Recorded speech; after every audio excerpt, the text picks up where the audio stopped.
Well, hey folks, relaunching with John Riddle, my review of New Japan Pro Wrestling's Power Struggle event, and this event gets a big thumbs up, and a big thank you to Jen for sending me that. I really do appreciate, and a big thank you to everybody that has made this channel so successful. I really do appreciate it. As a fellow wrestling fan, it just means a lot to interact with so many wrestling fans from all over the world, no matter what company you watch. I really do appreciate it. So thank you guys so much for making my 2018, especially watching wrestling, a total blast. It means a lot to me, whether you're watching the solo videos I do or videos myself and my best friend and co-host Durbinator do. It means a whole lot. So I just want to take a moment to thank you. And yes, I will be doing an end of year video where I thank so many of you guys, maybe not by name, but just send a big thank you video. Now, let's get on with this. Though I do want to say I apologize for not being able to review all the Road to Power Struggle events. I was dealing with the flu. I have also been very, very busy with work, and that may happen more in the future for the rest of 2018 into 2019 and beyond. So I will do my best to review as much New Japan Live as possible, but if I have to miss certain shows, I do apologize in advance. Anyway, this was very enjoyable. It was a very, very enjoyable show. You had Kevin Kelly and Chucky T on commentary, as I thought they did pretty well. Chucky T should know that he can speak up a little bit, though. I mean, sometimes I think he's a little too quiet. He has been in the wrestling business long enough and does understand how a lot of moves work and how a lot of matches work, so I think he could add quite a bit to commentary. So him and Kevin Kelly did very well. And there were some good undercard tag matches. Before we got to the 5th to the 9th matches, there were the meat and potatoes of this show. And this is pretty much the last big event until we get to Wrestle Kingdom. Yes, there's World Tag League that will have some live shows and some VOD shows, and I'll cover those when I can. And the Road to Tokyo Dome shows, I believe, on the 14th and 15th of December. And then there's going to be nothing until Wrestle Kingdom, which is great because it's just going to make that hype so much bigger. And they did do a good job building some more matches to Wrestle Kingdom and, planting some seeds and stuff like that I'll get into in this review. Soberano Jr., Volador Jr., Tiger Mask, and Liger, Jushin Thunder Liger versus Hanare, ACH, Chris Sabin, and Taguchi. And Taguchi's team, of course, coming out dressed up in the rugby gear. That was really, really cool. That was really funny. This was a typical warm-up match for a lot, for like the Japan crowd. Liger, of course, super over. Everybody got some spots in and everything. Yeah, the rugby antics, good mix of styles. Hanare really did show some good strength here in the brief moments that he got. Of course, there were the butt antics with Taguchi, and especially with with ACH. They are a really, really good team. They really are. It did have a quick end out of nowhere with a big X Factor, double team X Factor, and ACH gets the pin, Taguchi gets the pin even after ACH hit the X Factor, and that was certainly fine. Soberano Jr. took the pin. It was enjoyable. It was an enjoyable match to open up the show. And then we get Kushida, Honma, and Makabe versus Robbie Eagles, Tamatonga, and Tongaloa. Ishimori on crutches at ringside. Apparently, he suffered an ankle injury. Hopefully, he will be okay, as they seem to be alluding to Ishimori versus Kushida for the IWGP Junior Heavyweight title at Wrestle Kingdom, which would be damn good. Now, you want to throw a third guy in there, go for it, but Kushida versus Ishimori would be really, really good. Of course, you had Jado at ringside, or Jado at ringside. I tend to screw up a couple names. I apologize. He had his cane and used it a couple times. You did get the usual Bullet Club antics. Hanma did get targeted. He did hit a couple Kokeshis and a flying Kokeshi. And thankfully seemed to be doing a little bit better. Wasn't holding his neck nearly as much. So maybe he's getting just a little bit better and recovering a whole lot more. There was this cane crutch combo while the referee was down, and Kushida got pinned by Tamatonga, and there we go. Okay, so that ended up happening, and after a beatdown, it seemed like they were alluding to Kushida versus Ishimori, so hopefully that'll happen at Wrestle Kingdom, as again, I think that's going to be a dynamite match. And then we get Beretta and Okada versus Jay White and Bad Luck Fale. This essentially was just two different matches. It was Beretta and Fale in the ring and maybe a little bit outside, but Okada and Jay White attacking each other, and Okada really taking the fight to Jay White, throwing him in the barricade and this kind of stuff. Some really good stuff to hype up their match at Wrestle Kingdom. Beretta didn't end up pinning Fale, shockingly, which I was very, very stunned by. There was, of course, some beatdowns and some more fighting between Okada and Jay White. that is really going to be a damn good match at Wrestle Kingdom. I'm really excited for that. As Jay White has only been in New Japan, I think the announcers were saying he debuted at Power Struggle last year. So looking at his meteoric rise, just, from there to Wrestle Kingdom 12 to being IWGP US champion for about 5.5 months to how well he's done here, how well he did in the G1, it's really going to be interesting to see if they have him go over Okada. But we'll definitely see what happens. This was a good tag match. Then we get another tag match: Tanahashi and David Finlay versus Kenny Omega and Kota Ibushi, the Golden Lovers. This was mainly to hype up Tanahashi and Omega, as this is going to be one of the last times I imagine that you're going to see them in the same ring. Maybe on the undercard for World Tag League or something like that, you might see something like that. But this was a big deal because more eyes are going to be on a show like Power Struggle. I am certainly going to be interested to see which direction they go with Omega and Tanahashi. And I will say this much, and I will do a prediction show later in the year, but if Tanahashi wins, then I really wonder what they're doing with Omega. It would be very, very interesting if Tanahashi won. Now, it would be nice to see him get a Dance with Glory, but they could go either way, and it would be pretty cool. You had a lot of knee focus by both guys. I think that's going to come into play with Tanahashi and Omega, since both have had knee issues, especially Tanahashi. Ibushi makes everything look effortless. I don't know how in the world that guy, with all the shit he has done to his body and the fact he hates his own neck, is still able to do the things that he can do. But very, very good stuff. Really enjoyable. Of course, who's in the match? Finlay's going to take the pin. Finlay took the pin after the Golden Trigger. There were some good exchanges before, but Golden Trigger to Finlay for the 1, 2, 3, and the Golden Lovers, win this match, and that was really enjoyable. I enjoyed this one, and then we get to the meat and potatoes of the show, the last 5 matches, which were the Super Junior Tag League Finals. It was 3 teams. And this was an enjoyable tournament. I was able to watch the VOD episodes, or at least enough of those matches. I just wasn't able to review them because I didn't have time. But I really enjoyed the Super Junior Tag League matches. And this really encompasses 3 different styles and how well 3 different teams could really work well. It was Sho and Yo, Roppongi 3K, with Rocky Romero at ringside, Shingo and Bushi of LIJ, and representing Suzuki-gun, El Desperado, or Despy, and Kanemaru. Despy versus Kanemaru would be interesting if they ever split them up. Of course, you get an attack before the bell, duh. Of course, what are you going to get with a Suzuki-gun match? You're going to get Suzuki-gun members attacking before the bell. Very good exchanges, good heel work by the tag champions, as you would expect. They're going to have to lose the titles of Wrestle Kingdom, though. They've had the championship since March. I would just be so surprised, unless they retain them at Wrestle Kingdom and lost them at New Year's Dash. I just can't see them holding them that much longer, because the titles have been almost kind of forgotten about. They've been brought back up in Super Junior Tag League, but still, we'll see what happens with that, though. There were some really, really good dives, including Desperado diving through the ropes, just smoothly and hitting his opponents, but also going over the barricade. That was a pretty cool moment. There were really good near falls. Big old bomber clothesline by Shingo. I mean, my God, the guy just hits like a freaking tank. Though I'll get to 2 people that really hit like tanks a little bit later. There was title belt usage, but that ended up being just for 2. And then the Shock Arrow pins Despy for the 1, 2, 3, and Roppongi 3K wins Super Junior Tag League for the 2nd year in a row. They were champions last year going in at this point. But now they likely will challenge Kanemaru and El Desperado at Wrestle Kingdom. So that will be certainly very interesting.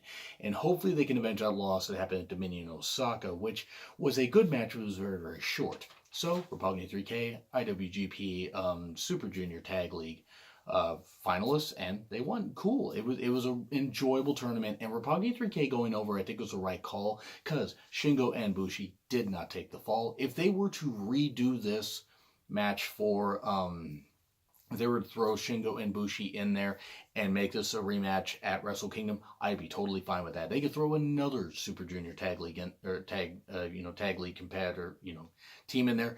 I don't know who they would throw in, but throw somebody in there. You can make it a 4-way, make it a 4-way elimination match, and be very enjoyable. Throw Tiger and Liger Mask, or Tiger and Liger Mask. Tiger Mask and Liger. You can really, really tell when I'm, just totally out of it. But thank you guys for sticking with me on this. Then we get to the Never Openweight Championship. It was Taichi with Miho. Miho, the best Never Openweight champion that they've ever had. Her happiness is it just lights up a goddamn room. She adds a whole lot to Taichi's entrance also. And it was Taichi versus Goto. This was odd. I didn't expect something super fast paced because it's not that either guy is slow. They can both, have explosive, bouts of speed with some good moves and everything, but it was very odd because Taichi attacks Goto before the bell and hits a snap Saito suplex and just not quite as good as Jay White, but Goto, the way he landed, it was like a typical move, but the way Goto sold it, I was like, did Goto jack his neck? Did he get a concussion? What the hell happened? And this was supposed to be Taichi versus Will Ospreay. Unfortunately, Will Ospreay has an injury. It's either a rib injury or something. I'm not exactly sure, but he should be okay. He just wasn't going to be able to recover in time for this match, which is unfortunate because I think this is actually supposed to be Ospreay's moment. But I'll get to that in just a minute. Goto was totally out. Taichi at one point could have pinned him and then pulled his head up, and that ended up proving, pulled him up like, oh, no, not yet. That proved to kind of be his downfall. There was some good outside action with some chair usage. Goto did come back. This match was oddly paced, though. Goto was either selling, an injury or Goto was injured. And maybe they just hold it weird. I just wasn't quite sure what they were doing because Taichi's only had the title for a month and a half. And I say had because he lost it. You had some good moves. You had Taichi hit a low blow, but he didn't get the victory, unlike when he got it at, Destruction in Beppu, the 17th of September. This was interesting, though, and what was interesting is watching Goto come back, hit some big moves. You did have Taichi hit a couple other moves, but he just couldn't get the victory. And then finally, GTR for the 1, 2, 3. And Goto is in his fourth reign now as Never Openweight Champion. Now, I'm not knocking the concept of the Never Openweight title because juniors and heavyweights can compete for it, and that's okay. But it just seems a little odd that they seem to put a little more faith in Taichi, and then he got this reign where that was it. It was like a month and a half, and now Miho's disappointed. No one wants to see Miho unhappy. I mean, and if you do, please do not tell me that because, come on, why would you want to see a beautiful woman like that unhappy? Why would you want to see any woman like that unhappy? Come on. I'm not against Goto winning, but here's my idea. Goto and Will Ospreay have a match at Wrestle Kingdom. Jay White has alluded to the fact that there is a mole in Chaos that he knows about. So one of two people is going to be Goto, or my choice would be Ospreay. And here's why it could be Ospreay. Goto as more muscle in Bullet Club doesn't do anything, but a twin tandem of Super Juniors, because I don't know if Robbie Eagles is going to be there full time or if he was just brought in for Super Junior Tag League. Ishimori and Ospreay would be a dynamite team, and a heel Ospreay would certainly be interesting. So maybe during that match, it's shown that Bullet Club helps Ospreay, and Ospreay, pretending he didn't know about it, suddenly wins, and then it's proven that he joined Bullet Club. Who knows? It would certainly be very, very interesting. This, of course, provided that Ospreay manages to get gets his injury in order and is fully recovered.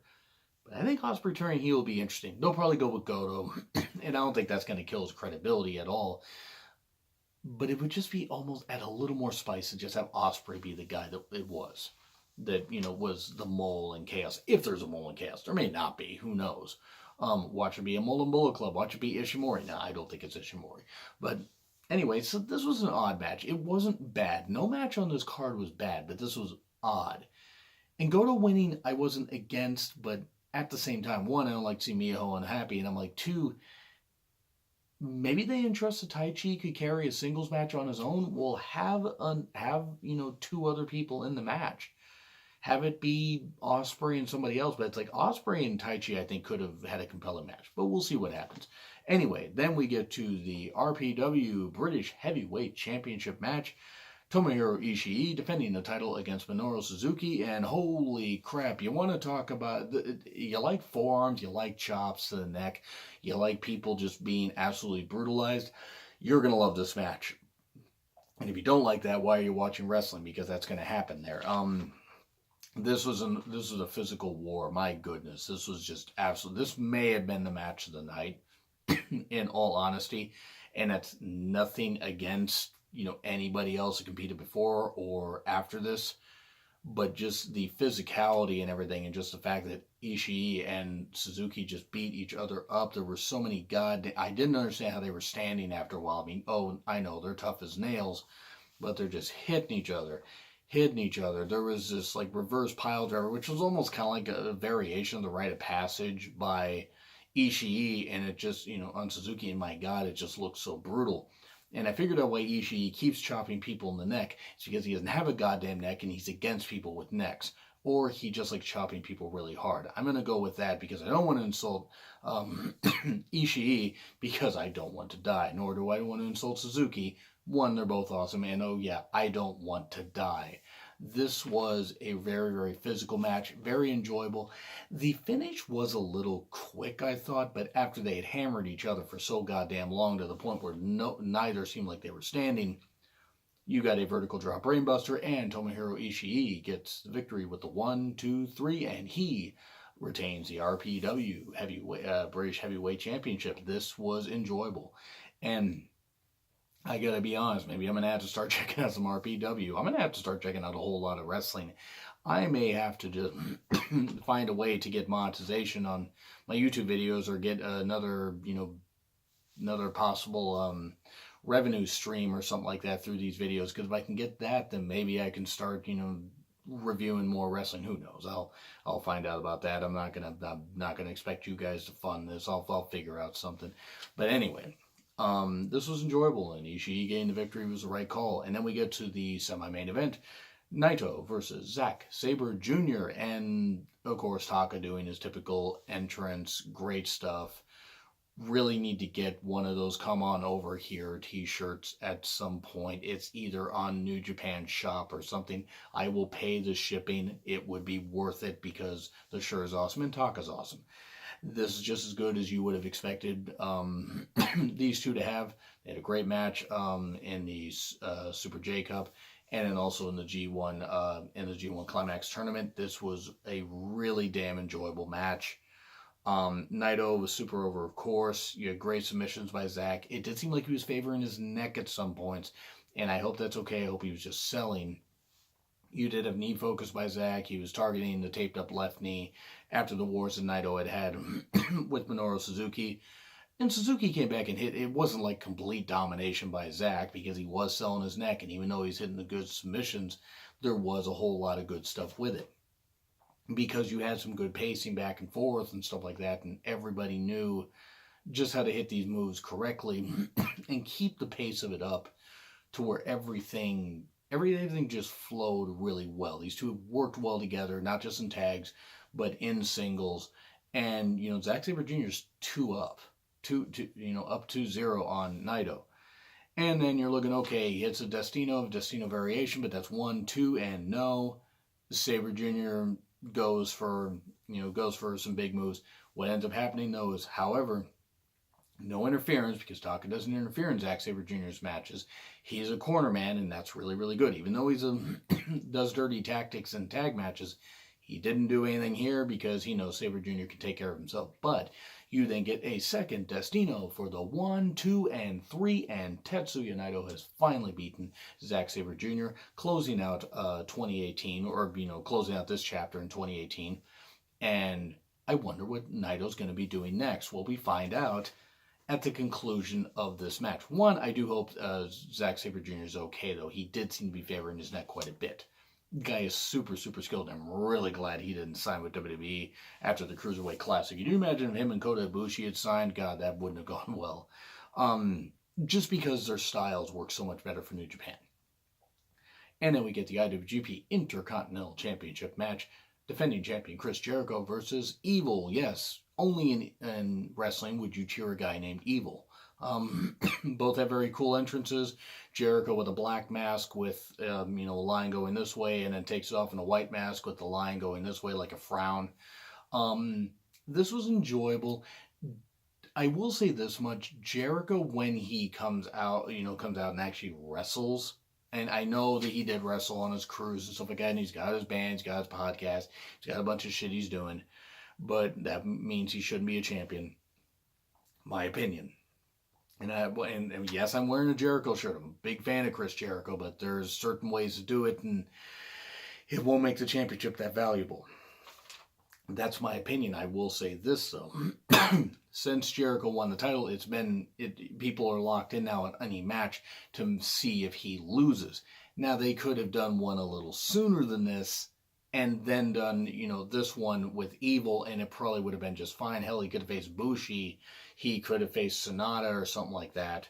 And I was actually hoping Sanada would be the next one to challenge him. It won't be, but you had Evil attacking Jericho immediately. Evil actually did dominate quite a bit of this match, at least for the bit. You did have some outside action, a really nasty DDT spot with Jericho DDTing Evil on the on the Japanese announcers table, or maybe I think it's Timekeeper's table. But this was just really, really bad. Jericho, of course, I hope Evil's okay, because that was a nasty landing.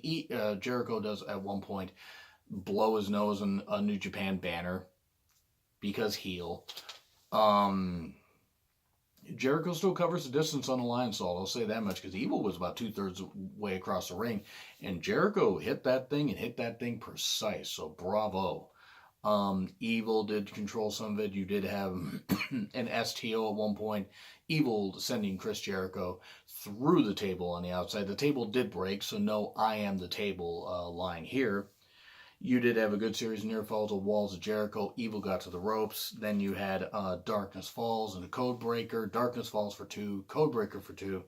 Then you had a second Walls of Jericho. Jericho almost went a bit Lion Tamer-like and managed to get Evil to tap out. So Chris Jericho retains the IWGP Intercontinental Championship, then he attacks Evil afterwards. Tetsuya Naito runs out. So we're getting Naito versus Jericho 2, Electric Boogaloo, at Wrestle Kingdom. That's my guess. Even though Jericho seemed like he didn't want to face Naito, he's going to face Naito. Of course he's going to face Naito, because Naito's going to keep goading him into it. I was hoping it'd be Sanada. I think Sanada getting that would be pretty cool, but it's a way to get Naito into a big match on the card. Maybe you put Evil and Sanada back in contention to compete for the IWGP Heavyweight Tag Team Championships. Who knows? It's going to be certainly interesting to see, especially what happens with World Tag League and events leading up to that. But it seems like the Wrestle Kingdom card's taking shape. I'm going to say a B+. And you guys, of course, can vote on a poll that I'm going to have somewhere around my head and stuff like that.